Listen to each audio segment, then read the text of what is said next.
या ठिकाणी आपल्याला एक वर्ग समीकरण दिलेलं आहे. 6x चा वर्ग वजा 120x अधिक 600 बरोबर 0. नेहमीप्रमाणे व्हिडिओ थांबवा आणि बघा तुम्हाला हे समीकरण सोडवता येते का. म्हणजेच अशी एक्सची कोणती किंमत आहे जी या उदाहरणाला सोडवू शकते किंवा समीकरणाला सोडवू शकते. तर चला सोबत सोडवूया. प्रथम दर्शनी बघताना यातले जे अंक आहेत 6, 120 आणि 600 हे काही खूप मोठे नाही आहेत आणि असं मला वाटतं की मी या उदाहरणाला या समीकरणाला सोडवू शकतो. पण हे वर्ग समीकरण सोडवण्याआधी मला आवडेल जर का हा एक्सच्या वर्गाचा जो सहगुणक आहे तो 1 असेल तर. आता तो 1 करण्यासाठी मला याला एखाद्या संख्येने भागावं लागेल.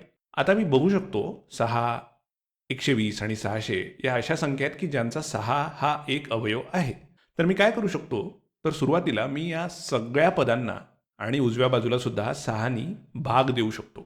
म्हणजेच काय, तर जर का मी 6x चा वर्ग याला 6 नी भागलं, वजा 120x ला सुद्धा 6 नी भागलं, अधिक 600 ला सुद्धा 6 नी भागलं आणि उजव्या बाजूला सुद्धा शून्याला 6 नी भागलं, तर मला मिळेल x चा वर्ग वजा 20x अधिक 100 बरोबर 0.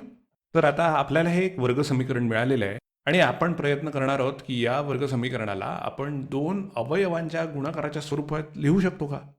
तर आपण हे खूपदा केलं आहे. आपण परत एकदा बघू.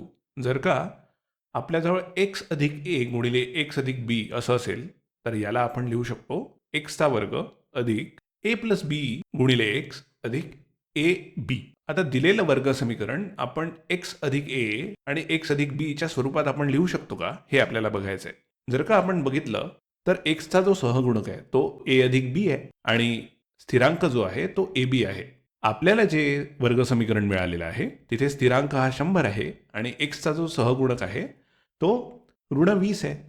तर हा जो ऋण 20 आहे तो a अधिक b असला पाहिजे आणि हा जो स्थिरांक आहे म्हणजेच ab आहे किंवा या दोन a आणि b चा जो गुणाकार आहे तो 100 असला पाहिजे.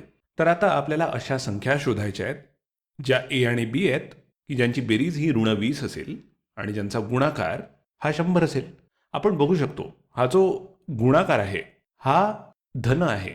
म्हणजेच गुणाकारातल्या दोन्ही संख्या म्हणजे a आणि b यांचं जे चिन्ह असेल ते समान असलं पाहिजे आणि त्यांची जी बेरीज आहे ती ऋण आहे.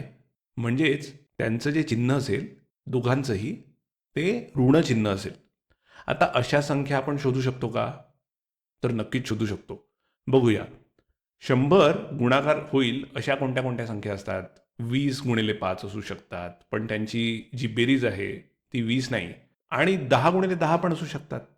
तर जर का या संख्या a आणि b ऋण 10 असतील दोन्ही, तर त्यांचा गुणाकार ऋण 10 गुणिले ऋण 10 म्हणजे धन 100 म्हणजेच 100 किंवा त्यांची जी बेरीज आहे ऋण 10 अधिक ऋण 10 ती ऋण 20 येते.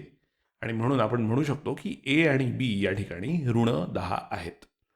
आणि मग आपण त्यांना अशा स्वरूपात त्यांना लिहू शकतो अवयवांच्या स्वरूपात x वजा 10 गुणिले x वजा 10 बरोबर 0. आता आपल्याला माहिती आहे की दोन अवयवांचा गुणाकार जर का 0 असेल म्हणजे त्यापैकी एक अवयव हा 0 आहे. या ठिकाणी आपण लिहू शकतो x वजा 10 चा वर्ग बरोबर 0. आपल्याला माहिती आहे की जर का कोणत्या संख्येचा वर्ग 0 असेल तर ती संख्याच 0 असते. म्हणजे या ठिकाणी x वजा 10च हे 0 आहे आणि त्याच्यामुळे आपण बघू शकतो की या ठिकाणी जी या वर्ग समीकरणाची उकल आहे ती आहे x बरोबर 10.